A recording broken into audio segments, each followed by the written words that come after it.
Welcome back, peeps. So in this video I'd like to point our attention to the instrument cluster, especially the lighting, which I find really terrible.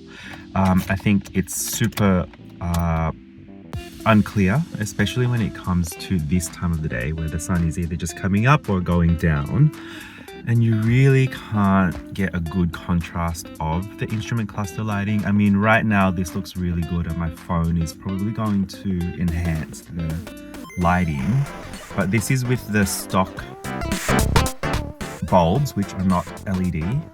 This gives it a little bit of a better, gives you a much better idea, of how it actually looks in real life. I can't get it to stay. Let me just manually fix that up so it doesn't change on me.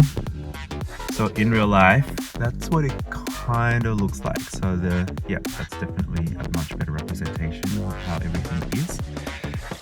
It is quite dim to me, and even though I am turning the lamp controller up, that's all the way up, this is all the way down, it's still quite dim.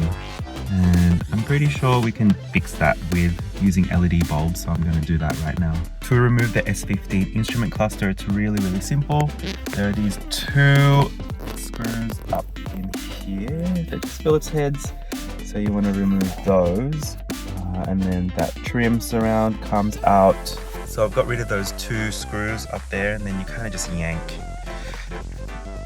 that trim out. There we go. And of course I've already pulled the steering wheel all the way down. That comes out like so. Then you've got two extra screws in each corner, bottom corner of the instrument cluster there. Easy. Sorry, and I missed the top one here. There's a third one up the top in the middle. Great, so once you have those three screws out, flip the instrument cluster down. You can pull it out of that recess, and then you're able to remove the three plugs. So once you have it out, you're then able to access these plugs here, and there are three of them to remove. Once those plugs are removed, the cluster just comes out from the top there. And we can change the globes. The bulbs to change from a minimum perspective would be the three here. That one, that one, that one. So it's lamp 0, 7, and 20. And then you've got lamp 23 up here, lamp 18. Sorry for the background noise, it's just a washing machine. And then the lamp in the corner up there. Now the three on this side, they have the black housings.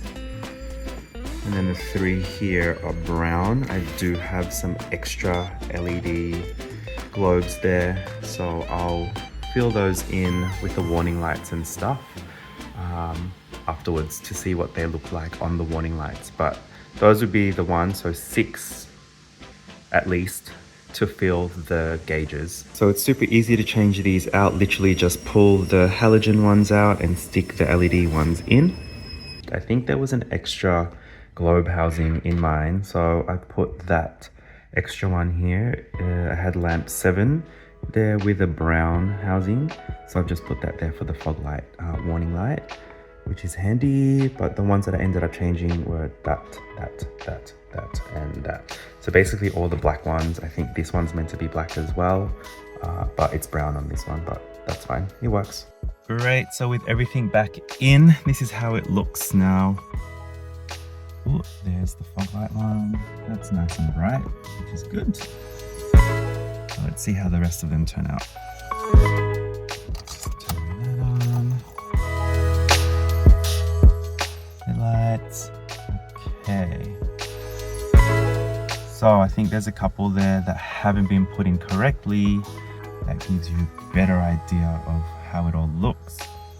It is way better, especially with the fuel and the coolant temperature lights. So I'm just going to fix up the ones in the left and in the top right there, and hopefully just turning those LEDs around will fix the issue. Yes, okay, so this is definitely worth doing especially if you find the gauge lights being a little bit crap.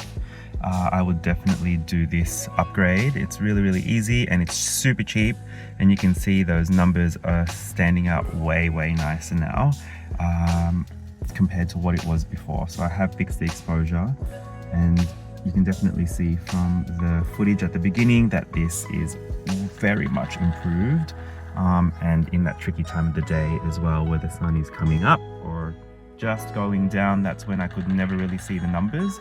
But now that the globes are LED, the S15 instrument cluster lights up really nicely. So even the Rio works to do the fading, but I'm just going to keep it all the way up because it looks really good now. And I do have some bonus globes spare, so I'm not going to change the trip meter and the clock because I don't want those to be bright, but I might do some of the warning lights there on the right hand side and the high beam light as well. Now, just for shits and giggles, I changed one of the LED globes for the indicators, and the other one is still the halogen, and I think this is a good comparison to see how nice the LED works versus the halogen. You can see on the right hand side it's definitely much brighter. It is still green, and on the left it's dim. So I'm going to do the other one as well.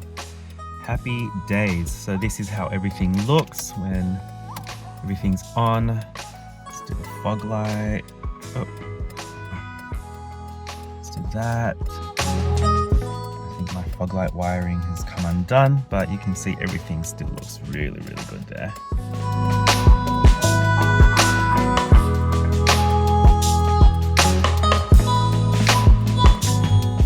Fantastic, so that's actually really looking good now, and all I'm gonna do is fix the time. I have one spare globe which I'll keep in the car for whenever one of these go out, but that was really easy and I highly recommend it, especially if you find it really hard to see the gauge lights in the tricky parts of the day. This is what you definitely want to do. Grab those LED globes and swap them in. It's super easy, and you can see just how much brighter everything is now. Before you go, remember to like and subscribe.